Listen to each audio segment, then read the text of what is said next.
ఓం మహాగణపతయే నమః. ఓం గురుభ్యో నమః. ఓం వాసవి కన్యకా పరమేశ్వరీ పాదారవిందలములకు నమస్కారము. ఓం హ్రీం శ్రీం శ్రీవాసవి కన్యకాదేవి పురాణము. ద్వాదశాధ్యాయము. కుసుమశ్రేష్ఠి విషాదయోగము. వైశ్య సభానంతరము నిజ ప్రాసాదమునకు వచ్చిన కుసుమశ్రేష్ఠి భోజనమైనను చేయ మనస్కరించక శయ్యాగృహమునకు చేరెను. మృదుతల్పముపై కూర్చొని దీర్ఘములైన నిట్టూర్పులు విడచుచు ఆలోచనా నిమగ్నుడై అకటా బహుకాలము సంతానము లేనివాడై సకల దేవతలను ప్రార్థించి చివరకు పుత్రకామేష్టి యాగమునర్చి దివ్యగుణ సంపన్నయు అతిలోక సుందరియునైన పుత్రికను పొందగల్గితిని. యుక్తవయస్కుయైన నా బిడ్డకు కులమందలి సుయోగ్యుడైన వరునితో వివాహము గావించి ఆమె ముద్దు ముచ్చటలు కన్నులారగాంచవలనని ఎన్నెన్నో కలలుగంటిని. కాని నా పూర్వకర్మ దుష్కృత మెట్టిదియో కాని ఇప్పుడెత్తి అనివార్యమైన కష్టము కలిగినది.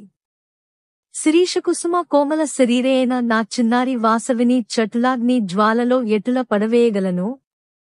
ఈ ఊహయే నా హృదయమును దహించి వేయుచున్నది. నా వంటి దౌర్భాగ్యుడు ఈ ప్రపంచములో వేరొకడుండడు అని దుఃఖించసాగేను. అట్లు వ్యాకులపడుచున్న తండ్రిని చూచి హిమవంతుని జేరిన పార్వతివలే వాసవీకన్యక జనకుని చెంతకరుదించినది. దురంత దుమఖ పీడితుడైన తండ్రితో, తండ్రి, నీవేళ ఇట్లు పరితపించుచున్నావు అని ప్రశ్నించెను. అంతట కుసుమశ్రేష్ఠి కుమార్తెను జూచి, బిడ్డా, నా మనోవేదన నేమని చెప్పుదును. కుసుమ కోమలము సుందరాతి సుందరమునైన నీయా శరీరమును దిశలంటుమంటలో ఎట్లు పడవేయగలవు? ప్రాణము కంటే ప్రియమైన వస్తువు లేదు కదా. లోకులు తమ ప్రాణరక్షణార్థమై బంధుమిత్ర పుత్రకళాత్రాదులను సమస్త విధ సంపదలను విడచివేయుదురుగాని కులమర్యాదను రక్షించుటకును ధర్మమును రక్షించుటకునే తమ ప్రాణములను విడుచువారుందిరా. లేక లేక వరప్రాదముగా లభించిన నిన్ను ఇట్లు అకాల మృత్యువునకు బలిచేయనున్న నా వంటి దురదృష్టవంతుడును దరిద్రుడును ఈ ఇలపై వేరొకడుండడు అని విలపించసాగెను.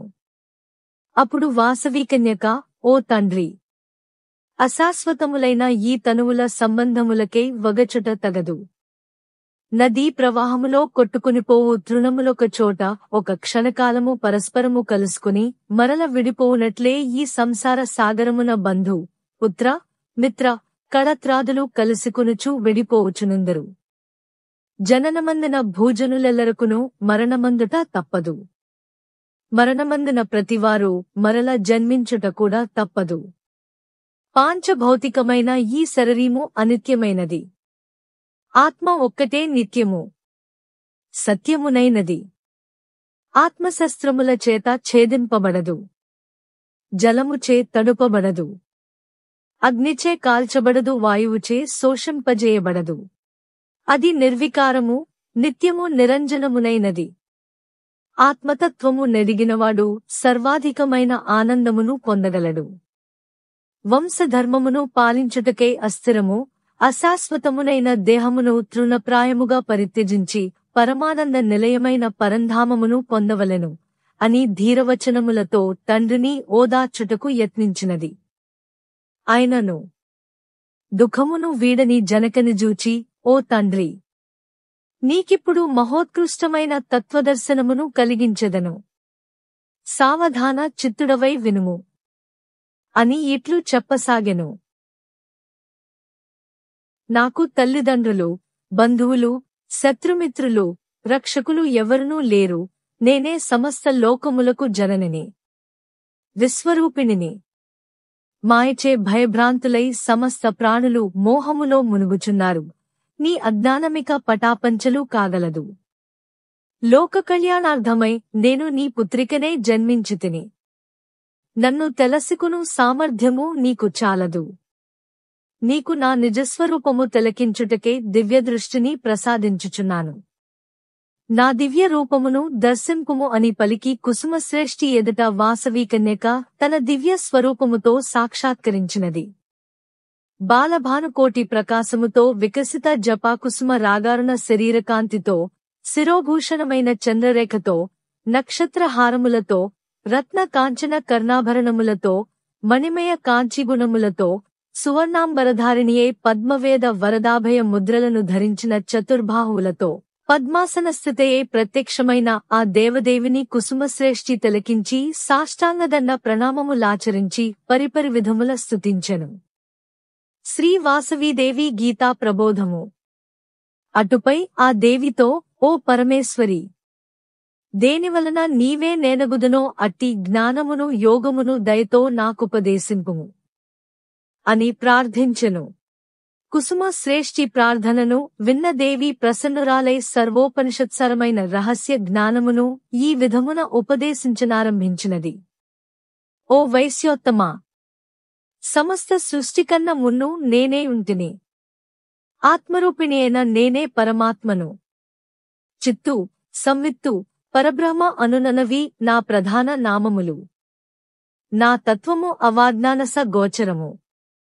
అది కేవలము శృతి ప్రామాణ్యము చేత మాత్రమే తెలియదగినది. అనాది సిద్ధమైన నా శక్తి మాయ, ప్రకృతి అను నామములతో పిలువబడుచున్నది. ప్రతినిత్యము గాఢ నిద్రయందు మనమోనరించు పనులన్నీయు ఎట్లు లయించునో అట్లే జీవులు, కర్మలు, కాలములన్నీయు మహాప్రళయమందు నా మాయలో లీనమయుండును. అందువలన జీవులకు వారి కర్మపరిపాకములననుసరించి నా చేత ఫలము లోసగబడుచున్నవి. నేను సత్యాది త్రిగుణములకు అతీతనైనను జీవకర్మకాలములతో కలసియుండిన నా మాయాశక్తి వలన సృష్టిస్థితిలయములకు కారణమగుచున్నాను. తండ్రి, ఏ మాయాశక్తి చేత సకల చరాచర ప్రపంచము కల్పించబడినదో ఆ మాయా కూడా నాయందు కల్పించబడినదే యగుట వలన అది మిథ్యయే అగును. కనుక నా స్వరూపము కన్న వేరేదీనులేదు. మిథ్యయగు ఆ మాయ అనాది అయిన అజ్ఞానము వలన భ్రమనొందిన వారి వ్యవహార సంబంధమగు దృష్టి చేత అవిద్య అనుపేరుతో ప్రసిద్ధమగుచున్నది. అట్లుగాక పరమాత్మ దృష్టితో చూచినచో ఆ మాయాలేనేలేదు. కేవలము బ్రహ్మతత్వమే ఉన్నది. బ్రహ్మరూపిణినైన నేను సమస్త జగత్తులను సృజించి ఘటములోని ఆకాశమువలె అద్దమునందలి ప్రతిబింబమువలె జగమందు చిదాభాసరూపములో ప్రాణములను ముందెందుకుని ప్రవేశించుచున్నాను.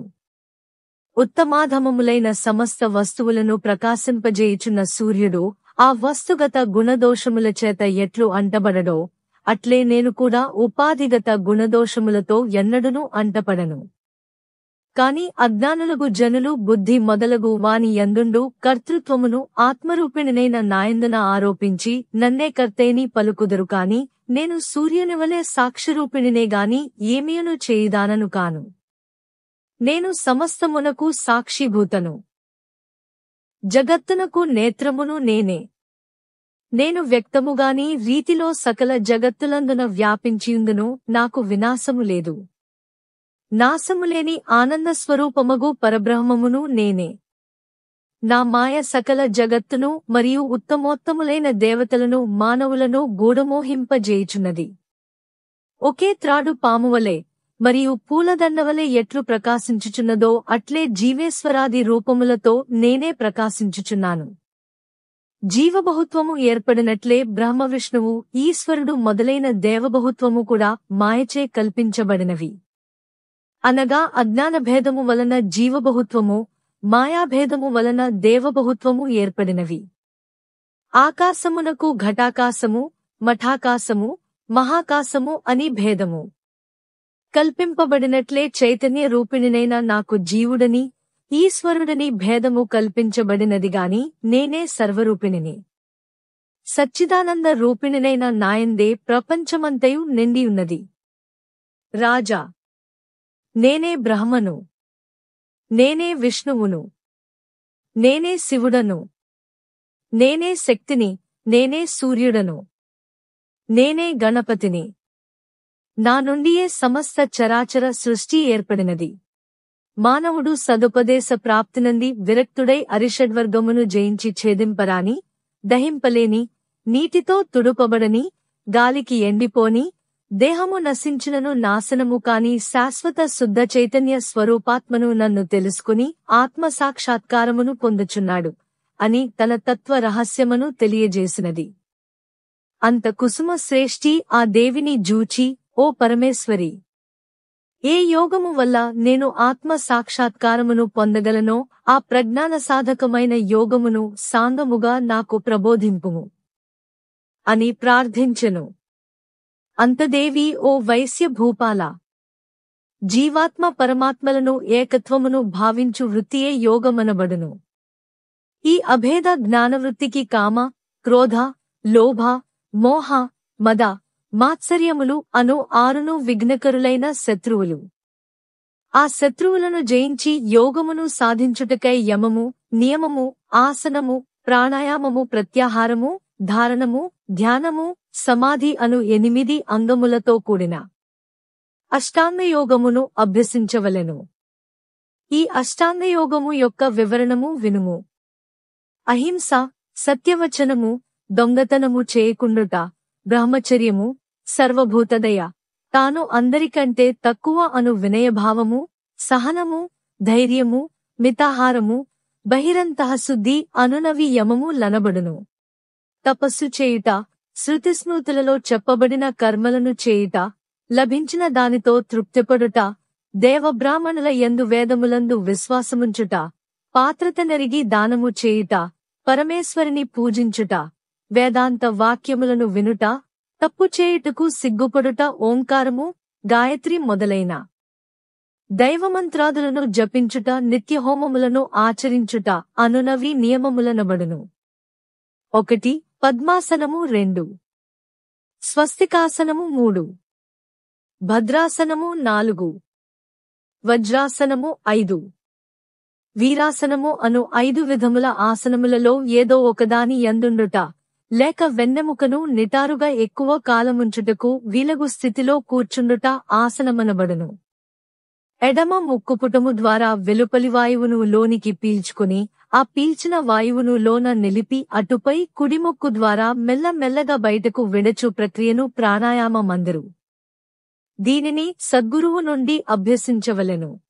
ప్రత్యాహారమనగా భోగవస్తువుల వైపు పరువులెత్తు ఇంద్రియములను బలాత్కారముగా ఆ విషయముల నుండి మరలించుట. ధారణము మరియు ధ్యానము అనగా మనస్సును నిగ్రహించి ఆత్మయందు నిలిపి ఇష్టదేవతను స్మరించుట. సమాధి అనగా యోగస్థితిలో యుండి జీవాత్మ పరమాత్మలను అభేదముగా నిరంతరము చింతించుట. పై 8 అంశములతో కూడినదే అష్టాంగయోగము. చరాచరాత్మకమైన ఈ ప్రపంచమున 2 విధముల స్థితులున్నవి. అందుచే సాంఖ్యులకు జ్ఞానయోగము, కర్మనిష్ఠులకు కర్మయోగము ప్రధానము లైనవి. ఇప్పుడు కర్మయోగ సారమును వినుము. కర్మనిష్ఠులలో స్వర్గసుఖముల నాశించి పలువిధముల పుణ్యకర్మలనాచరించు వేదవాదపరులను, కర్మాచరణ పరాయణులు నిష్కామభావమును పొందరు. స్వర్గసుఖములందలి కోరికచే వారు తమ జ్ఞానమును కోల్పోవుదురు. అందువలన కొందరు కర్మత్యాగము చేయవలనందరు కాని మానవుడన్నడును కర్మను విడువరాదు. కర్మాచరణము లేని పురుషుడు నిష్క్రియుడై పోగలడు. ఏ మానవుడును ఏ పనియు చేయక క్షణకాలమైనను ఉండజాలడు. అతడు ప్రకృతి సిద్ధములైన గుణములకు వశుడై క్రియోన్ముఖుడగును. ఏ పనియు చేయని వానికి శరీరయాత్ర జరుగదుగదా. కనుక కర్మ చేయకుండుటకన్నా నిష్కామముగా అనగా కర్మఫలమందు కోర్కె లేకుండా దైవార్పణ బుద్ధితో సకల కర్మల నాచరించుటయే శ్రేయస్కరము. ఓ వైశ్యరాజా, కోరికలతో చేయు కర్మలు దేహికి బంధహేతువులగును. నా నిమిత్తమై చేయు కర్మలన్నీయు బంధకారణములు కావు. భూపతి, చిత్తశుద్ధి గొప్ప జ్ఞానదాయకమైన సాధనము. మహర్షులందరును జ్ఞానము చేతనే పరబ్రహ్మరూపిణినైన నన్ను తెలుసుకొనిరి. కర్మాచరణము వల్లనే చిత్తశుద్ధి చేకూరగలదు. చిత్తశుద్ధి వలన భేదబుద్ధి నశించును. ఆ విధమైన అభేదబుద్ధియే యోగా మనబడును. దానివలన అమృతత్వము సిద్ధించును. కర్మత్యాగము చేసినవాడు చిత్తశుద్ధిని పొందలేడు. చిత్తశుద్ధిని పొందక జ్ఞానమందు కొనజాలడు. కనుక ప్రతి వ్యక్తియు స్వధర్మచరణపరుడై నిష్కామముగా కర్మనాచరించవలసినదే. అజ్ఞాన సాంగత్యము వలన కర్మాచరణ మొనర్చువాడు అహంకారముతో నేనే కర్తను అని భావించును. బుద్ధిమంతుడైనవాడు అహంకార మమకారాదులను వదలి తానాచరించువాడు నిత్యనైమిత్తిక కర్మలను నాకు సమర్పణగావించి ఉత్తమోత్తమ గతిని పొందగలడు. ఏ మానవులు ఈర్ష్యాద్వేషములను వదలి భక్తి తత్పరులై నేను చెప్పిన ఈ శుభ మార్గమును అనుసరింతురో వారు తప్పక సమస్త కర్మబంధముల నుండి విముక్తులగుదురు. ఓ పుణ్యశీలి, మానవుల గుణకర్మ ఆచరించవలయును. పరధర్మము భయహేతువు. నిజమునకు స్వధర్మమనగా ఆత్మధర్మమని ఎలుగవలెను. ఓ వరేణ్య, నా నుండి బ్రహ్మము ప్రభవించెను. ఆ బ్రహ్మము వలన కర్మముత్పన్నమైనది. దాని నుండి యజ్ఞము కలిగినది. కనుక యజ్ఞమందును సమస్త విశ్వమందును నేనే నిండియున్నానని తెలుసుకునుము. మానవులు యజనాన్నము చేత నా విభూతులైన దేవతలకు తృప్తి కలిగించవలెను. తృప్తులైన దేవతలు వాంఛిత సుఖ సంపదలను ప్రసాదింతురు. దైవమునకు నివేదించక అన్నము భుజించువాడు దొంగయనబడును. రాజా, నేనే అగ్నిని, హోమద్రవ్యమును, సోమయాజిని కూడా నేనే. నాకు సమర్పింపబడు ఆహుతిమంతయు బ్రహ్మమేమని తెలుసుకునుటయే బ్రహ్మజ్ఞుని లక్షణము. కొందరు యోగులు దేవతా సంబంధమైన దానిని యజ్ఞమను కొందరు. కొందరు జ్ఞానులు బ్రహ్మరూపాగ్ని యందు యజ్ఞము చేయుటయే యజ్ఞమందరు. కొందరు తపోధనులు సంయమరూపాగ్నియందు శ్రోత్రాధికములైన ఇంద్రియములను హవనము చేయుదురు. కొందరు జ్ఞానముతో ప్రజ్వలించు ఆత్మసంయమ రూపయోగాగ్నిలో ఇంద్రియములను ప్రాణములను హవనము చేయుదురు. వీరి క్రియాఫలమంతయు ఆత్మలీనమగును. కొందరు వేదాధ్యయనాదులతోనూ కొందరు జ్ఞానరూపమైన హవిస్సుతోనూ నన్ను యజింతురు. ఈ రీతిగా వేద ప్రతిపాదితములైన పలువిధముల కాయిక వాచిక మానసిక యజ్ఞములను తెలుసుకుని ఆచరించు వారు సకల బంధముల నుండి విముక్తులోదురు. తమ పాపములను నశింపజేసికొందురు. నిజమునకు లోకహితార్థమై చేయబడు ప్రతికార్యము యజ్ఞమై భాసించునని తెలియవలేయును. నిత్యము యజ్ఞ ప్రసాదముగా ఆహారమును భుజించువారు బ్రహ్మపదమును పొందుదురు. ఇప్పుడిక జ్ఞానయోగసారమును వినుము. ఓ రాజా, అన్ని యజ్ఞములలోనూ జ్ఞానయజ్ఞము శ్రేష్టమైనది. మోక్షసాధనమైన జ్ఞానమునందే సకల కర్మఫలము లీనమగును. జ్ఞానులు సకల జగత్తులను వశపరచుకుని దయాళువులై వారి సదుపదేశములతో ప్రపంచమును పరిశుద్ధమొనర్తురు. జ్ఞాన సంపన్నులు జీవన్ముక్త స్థితిని పొంది పరమానందమై రసవాహినియందు మునిగి తమ హృదయములలో నెలకొన్న పరమాత్మనైన నన్ను నిమీలిత నేత్రములతో దర్శింతురు. జ్ఞానయోగులు సకల ప్రాణికోటిని తమతో సమానముగానే భావింతురు.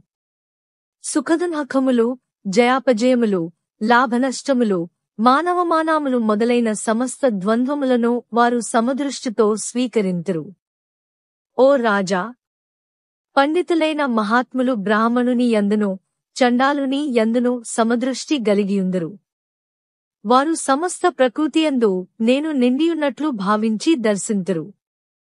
జ్ఞాన బలముతో ఇంద్రియములను అరికెట్టి అంతటను సమత్వబుద్ధి గల్గియుండుటయే జ్ఞానయోగమనబడును.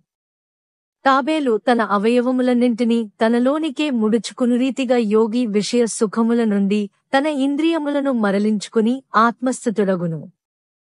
అట్టివానినే స్థిరబుద్ధి అందరు. త్రివిధ దుఃఖములను నశింపజేసుకుని మమకారహంకారములను వీడి కోర్కెలన్నింటినీ వదలి నిత్యజ్ఞానాభిరతుడైనవాడు ముక్తిని పొందగలడు అని దేవి చెప్పగవినిన కుసుమార్యుడు, ఓ దేవి, పాపము చేయకూడదని నిశ్చయించుకున్న మానవుడు కూడా దేనిచే ప్రేరితుడై పాపము చేయుచున్నాడు అని ప్రశ్నించెను. అంతదేవి, భూపాల, రజోగుణజనితమైన కామము, తర్జాతమైన క్రోధము పాపమునకు హేతువులు. ఈ రెండును మానవునకు మహాశత్రువులు. కామము బుద్ధిని, మనస్సును, ఇంద్రియములను వశపరుచుకుని జ్ఞానవంతుని గూఢ మోహములో పడద్రోయుచున్నది. ఇంద్రియముల కంటే మనస్సు శ్రేష్టమైనది. మనస్సు కంటే బుద్ధి ఉత్తమమైనది. బుద్ధి కంటే శ్రేష్టమైనది పరమాత్మ, అది నేనే సుమా. రాజా, ఆత్మతో ఆత్మను తెలుసుకుని ఆత్మతోనే ఆత్మను నియమించి కామరూప శత్రువును హతమునర్చువాడు పరమపదమును పొందగలడు. భేదభావమును వదలి సమదృష్టి కలిగి లభించిన దానితో సంతుష్టుడై కర్మాచరణమునందు నిర్లిప్తుడై విషయవాంఛల నుండి విముక్తుడై జ్ఞాన సంపదనొందినవాడు ద్రవ్యయజ్ఞాది క్రియలను ఆచరించిననో ఆ క్రియా ఫలములు నాయందేలీనమై పోవును గనుక అవి వానికి బంధహేతువులు కావు. మానవుని అభ్యున్నతికి సత్సంగత్వము మిక్కిలి అవసరము. సత్సంగత్వము వలన సుగుణ సంపద పెంపొందగలదు. ఆపదలు నశించగలవు. లౌకిక పారలౌకిక సుఖములు ప్రాప్తించగలవు.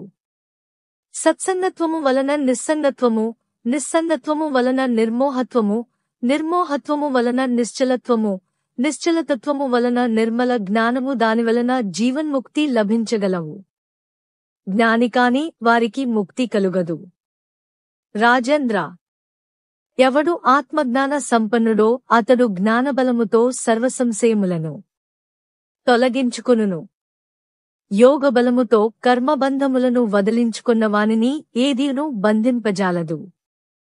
ఇట్లు జ్ఞానియే క్షేత్రక్షేత్రజ్ఞులను తెలుసుకున్నవాడు నాకు మిక్కిలి ప్రియమైన వాడగును అని దేవి చెప్పిన పలుకులు విని కుసుమ శ్రేష్ఠి, ఓ జగన్మాత, క్షేత్రమనగా ఏమి?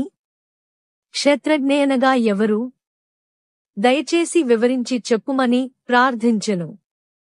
అంతటా ఆ దేవి కరుణించి ఈ విధముగా చెప్పసాగినది. ఓ వైశ్యాగ్రణి, పంచభూతములు, పంచన్మాత్రలు, పంచకర్మేంద్రియములు, పంచ జ్ఞానేంద్రియములు, మనోబుద్ధి, చిత్త అహంకారము లనెడు అంతఃకరణము, ఇచ్ఛావ్యక్తము, ధైర్యము, ద్వేషము, సుఖము, దుఃఖము, చేతన అను ఈ సంఘాతం మంతయును కలిసి క్షేత్రము, దేహము అనబడును. సర్వక్షేత్రములలో సర్వాంతర్యామిననయున్న నన్ను క్షేత్రజ్ఞగా తెలియవలెను. సరళ భావము, గురుసేవ, ఇంద్రియ సుఖముల యందు విరక్తి, సహనము, నిష్కాపట్యము, జనన మరణాది విషయ వివేకము, సమదృష్టి, దృఢభక్తి, ఏకాంతము, బాహ్యాంతరేంద్రియ నిగ్రహము మొదలైన వానితో కూడియుండు తెలివియే జ్ఞానమనబడును. అట్టి జ్ఞానముచే తెలియబడదగిన దానను మరియు ప్రకృతి భావములైన త్రిగుణములకు సత్వగుణాధికృత వలన సుఖము, జ్ఞానము ప్రాప్తించగలవు. రజోగుణాధిక్యత వలన భోగాసక్తి, కర్మాసక్తి పెంపొందును. తమోగుణాధికృత వలన నిద్ర, అలసత్వము, కష్టము ప్రాప్తించగలవు. రాజా, మానవ ప్రకృతి దైవీ, ఆసురి మరియు రాక్షసి అను 3 విధములుగా ఉండును. వానిలో కరుణ, అక్రోధము, ధైర్యము, నిశ్చలత్వము, నిర్భయము, సహనము, వినయము మొదలైన లక్షణములు దైవీ ప్రకృతి లక్షణములు. నిష్ఠురభావము, మదము, అహంకారము, మిక్కిలి గర్వము, హింసా ప్రియత్వము, ద్వేషము, నిర్దయ, క్రూరత్వము, పరపీడనము, దైవనింద, వేదనింద, శాస్త్రనింద, పాపులతో సాంగత్యము, పరకాంతాభిలాష, పరధనాభిలాష, ఈర్ష్య మొదలైనవనియు రాక్షస ప్రకృతి లక్షణములు. రాజా, తపస్సు కూడా కాయిక, వాచిక, మానసిక అను భేదములతో 3 విధములుగా నుండును. కాంక్షారహితముగా శ్రద్ధతో చేయబడు తపస్సు సాత్విక తపస్సు. ఐశ్వర్యము కొరకును బహువిధ వాంఛలతోడను చేయు తపస్సు రాజస తపస్సు. ఇతరులకు బాధ కలిగించు కోర్కెతో చేయు తపస్సు తామస తపస్సు. వరేణ్య, జ్ఞానమును కూడా 3 విధములుగా విభజించవచ్చును. సమస్త ప్రాణికోటిలో నన్నే దర్శించుచు జగత్తు మిథ్యేని, సత్యము నిత్యము నైనదానను నేనే అని తెలిసికొనుట సాత్విక జ్ఞానమనబడును. నన్ను సమస్త భూతముల కంటే వేరుగా ఎంచి విభిన్న భావములను పొందు జ్ఞానము రాజసజ్ఞానమనబడును. హేతుబద్ధము కానిదియు, అసత్యమైనదియు, దేహాత్మలను ఒక్కటిగా భావించునదియునైన జ్ఞానము తామసజ్ఞానమనబడును. అటులనే దానము, కర్మము, సుఖము, దుఃఖము కర్త అనునవి కూడా సాత్విక రాజస తామసములను త్రివిధములుగా ఉండునని తెలియవలెను. ఓ రాజా, యోగసిద్ధి కొరకే అభ్యాసముతో మనస్సును స్వాధీనమొనర్చుకొనవలెను. మనోజయము లేక యోగము మిక్కిలి దుర్లభము అని దేవి చెప్పిన పలుకులను వినిన కుసుమ శ్రేష్ఠి, ఓ దేవదేవేశ్వరి! మనస్సు మిక్కిలి చంచలమైనదిగా మరల్పశక్యము గానిదిగా ఉండునుగదా. అట్టిదానిని నిగ్రహించి నిశ్చల యోగమును పొందుట సాధ్యమగునా అని ప్రశ్నించెను. అంతటా ఆ పరమేశ్వరి, ఓ మణిగ్వరా! అభ్యాసము మరియు వైరాగ్యముల వలన మనస్సును స్వాధీనపరచుకొనవచ్చును.